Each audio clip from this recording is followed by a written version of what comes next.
Israel ഖത്തറിലെ ദോഹയിലെ Hamas നേതാക്കളെ ലക്ഷ്യമിട്ട് നടത്തിയ ആക്രമണവുമായി ബന്ധപ്പെട്ട നിഗൂഢതകൾ, ആരോപണ പ്രത്യാരോപണങ്ങൾ ഒന്നും തന്നെ അവസാനിക്കുന്നില്ല. ഇപ്പോൾ അറബ് രാജ്യങ്ങളുടെ ഉച്ചകോടി ഞായർ തിങ്കൾ ദിവസങ്ങളിലായിട്ട് ദോഹയിൽ നടത്താനായിട്ട് തീരുമാനിച്ചു. അതായത് ഇസ്രയേൽ നടത്തിയ നഗ്നമായ അന്താരാഷ്ട്ര നിയമങ്ങളുടെ ലംഘനത്തിനെതിരെ ഒന്നിച്ചു നിൽക്കുക എന്നാണ് അറബ് രാജ്യങ്ങളുടെ തീരുമാനം.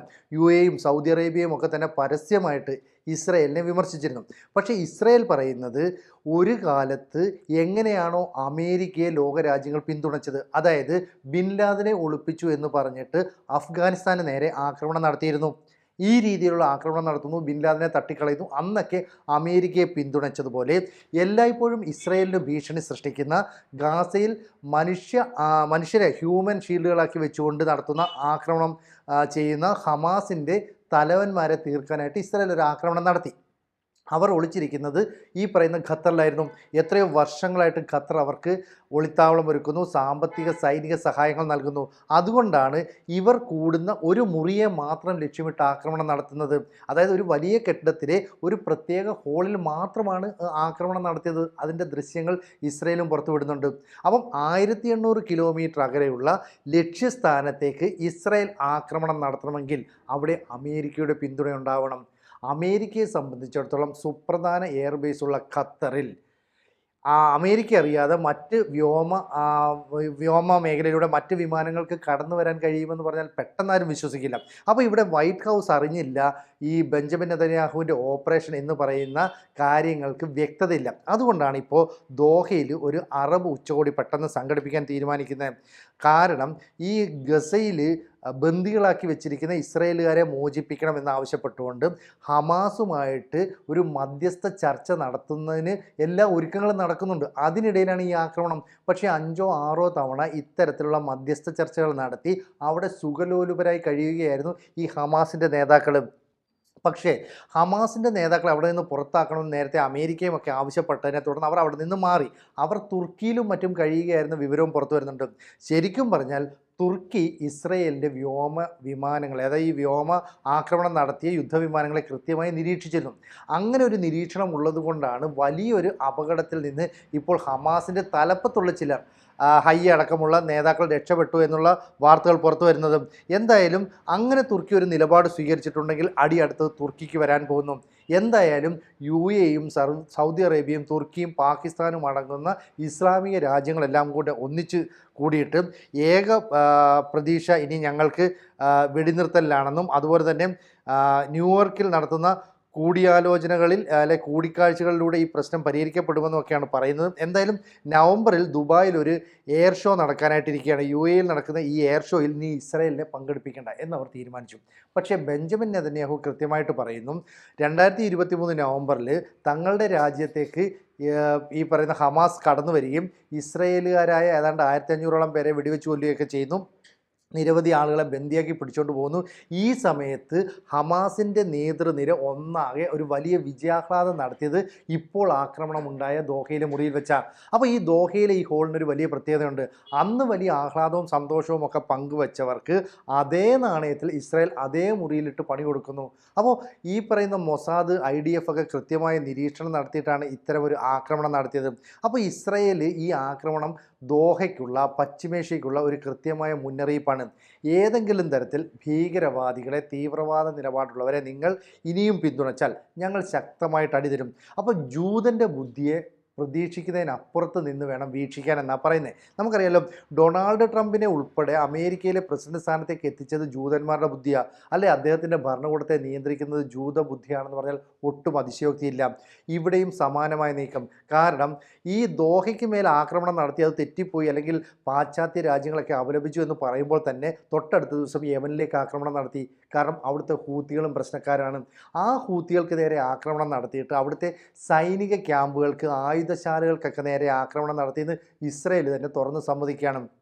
എന്ന് പറഞ്ഞാൽ 2 വർഷത്തിനുള്ളിൽ 6 രാജ്യങ്ങൾക്കെതിരെ ജൂതരാഷ്ട്രത്തിന് ആക്രമണം നടത്താൻ കഴിയുന്നു എന്നുള്ളത് ചെറിയ കാര്യമല്ല. അപ്പോൾ സാങ്കേതിക മേഖലയിൽ, സൈനിക മേഖലയിൽ അവർക്ക് വലിയ ശക്തി തന്നെയാണുള്ളത്.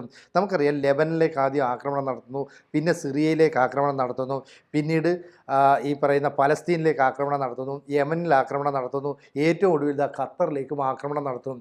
ഇപ്പോൾ പാകിസ്ഥാൻ വലിയൊരു ശക്തിയായിട്ട് മുന്നിട്ട് വരികയാണ്. അറബ് രാജ്യങ്ങളെ നമുക്കൊക്കെ സംഘടിക്കാം. കാരണം ആകെ മുസ്ലിം രാജ്യങ്ങളിൽ ആണവ ശക്തിയായിട്ടുള്ളത് പാകിസ്ഥാനാണ്. നമുക്കെതിരായിട്ട്, അതായത് ഈ അറബ് രാജ്യങ്ങളുടെ കൂട്ടായ്മയിൽ ഞാനും വരുന്നു എന്ന് പറഞ്ഞിട്ട് ചെല്ലുകയാണ്. അങ്ങനെയുള്ള കൂട്ടായ്മയിൽ നമ്മൾ ഇസ്രായേലിനെതിരായിട്ട് നിലപാട് സ്വീകരിക്കാം. അപ്പോൾ ഇന്ത്യയും ഇസ്രായേലും തമ്മിൽ നല്ല ബന്ധമുണ്ട് എന്നുള്ളത് കൊണ്ട് തന്നെ പാകിസ്ഥാൻ അനാവശ്യമായി ഈ കാര്യങ്ങളിലേക്ക് ഇടപെടുന്നു. പക്ഷേ ഒരു കാര്യം അവർ മറന്നു, ഇസ്രായേൽ ഈ ആക്രമണം നടത്തുന്നത് അമേരിക്കയുടെ പൂർണ്ണ പിന്തുണയോടെ തന്നെയാണ്. കാരണം ഇത്രയും വലിയൊരു ആക്രമണം നടത്താൻ 1800 കിലോമീറ്ററോളം ദൂരം ഈ എയർക്രാഫ്റ്റുകൾക്ക് പറന്ന് ചെല്ലാൻ കഴിഞ്ഞിട്ടുണ്ടെങ്കിൽ അമേരിക്ക ഒന്ന് കണ്ണടച്ചതുകൊണ്ടാണ്. മാത്രമല്ല, അമേരിക്കയുടെ യുദ്ധവിമാനങ്ങളും ഇതിനകത്തുണ്ടായിരുന്നു. അപ്പോൾ ഇൻ്റർനാഷണൽ അറ്റോമിക് എനർജി ഏജൻസിക്ക് മുമ്പിൽ പെട്ടെന്ന് ഇറാൻ കീഴടങ്ങിയതിനെയും ഇതിനോട് കൂട്ടി വായിക്കണം. അതായത് ഇസ്രായേൽ ഈ വർഷം അവസാനത്തോടുകൂടി തങ്ങളുടെ ശത്രുക്കളെ, ഭീഷണി ഉയർത്തുന്നവരെ പൂർണ്ണമായിട്ടും നിഷ്കാസനം ചെയ്യാനായിട്ട് തീരുമാനിച്ചിട്ടുണ്ട്. അതുകൊണ്ടാണ് ഹിസ്ബുള്ളയെ ആദ്യം തീർക്കുന്നു, പിന്നെ ഹമാസിനെ തീർക്കാനായിട്ടുള്ള ശ്രമം നടക്കുന്നു, ഏറ്റവും ഒടുവിൽ ഹൂത്തികൾക്ക് നേരെ ആക്രമണം നടത്തുന്നു. എന്തിന്?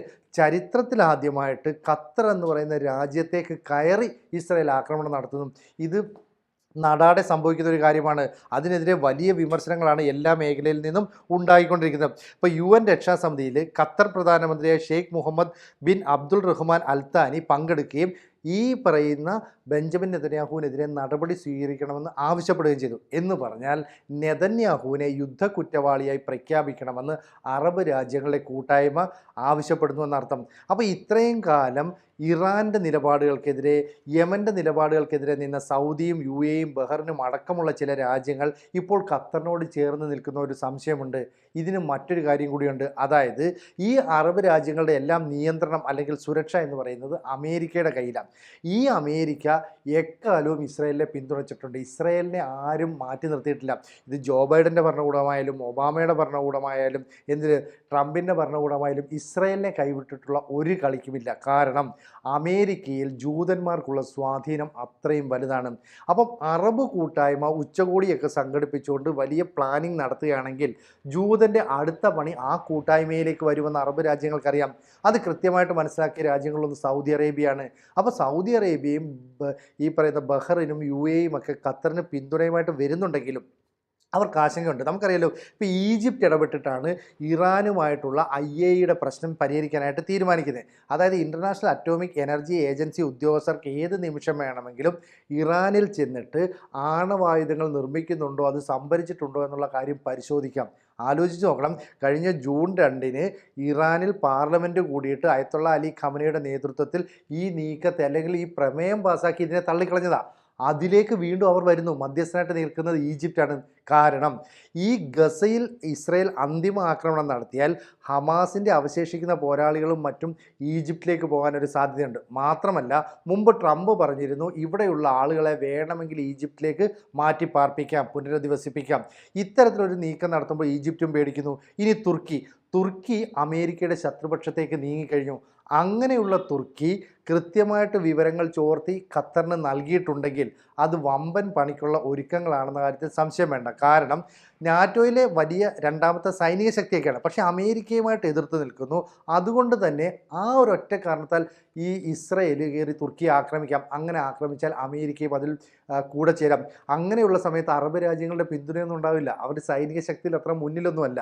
മാത്രമല്ല, നയതന്ത്ര തലത്തിൽ കാര്യങ്ങൾ തീരുമാനിക്കുന്നതിൽ ഇപ്പോഴും അമേരിക്കയ്ക്ക് വലിയൊരു മേൽക്കൈയുണ്ട്. അതുകൊണ്ട് തന്നെ അറബ് രാജ്യങ്ങൾ അറബ് ഉച്ചകോടി ഇതൊക്കെ തന്നെ 2 ദിവസങ്ങളായി സംഘടിപ്പിക്കുന്നു.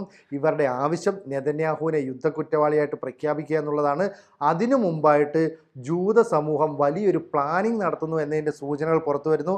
മാത്രമല്ല, ഹമാസിലെ നേതാക്കളെ അവശേഷിക്കുന്ന ആരെങ്കിലും ഉണ്ടെങ്കിൽ അവർ ധൈര്യമുണ്ടെങ്കിലും ഒരു വീഡിയോ സന്ദേശം ഒന്ന് എടുത്ത് പുറത്തേക്ക് വിടൂ, എന്നിട്ട് പറയാം നിങ്ങൾ ജീവനോടെ ഉണ്ട് എന്നൊക്കെയുള്ള രീതിയിലുള്ള വെല്ലുവിളി ഇപ്പോഴും ഇസ്രായേൽ നടത്തുന്നുണ്ട്. അപ്പം ബെഞ്ചമിൻ നെതന്യാഹുവിനെയും കൂട്ടരെയും ഒട്ടും നിസ്സാരമായി കാണരുത് എന്നുള്ളത് തന്നെയാണ് ഈ അറബ് ഉച്ചകോടിയിൽ പങ്കെടുക്കുന്ന രാജ്യങ്ങളുടെ പ്രധാന ചിന്ത. അതുകൊണ്ട് തന്നെ അത്തരമൊരു ആക്രമണമോ നീക്കമോ ഉണ്ടായാൽ അമേരിക്കയും ഇസ്രായേലിനെയും എങ്ങനെ തടയുമെന്ന ആശങ്കയും ഈ അറബ് കൂട്ടായ്മയ്ക്കുണ്ട്. കൂടുതൽ വാർത്തകളും വിശേഷങ്ങളും നിങ്ങളിലേക്ക് എത്താൻ ABC മലയാളം സബ്സ്ക്രൈബ് ചെയ്യുക, ബെൽ ബട്ടണും അമർത്തുക.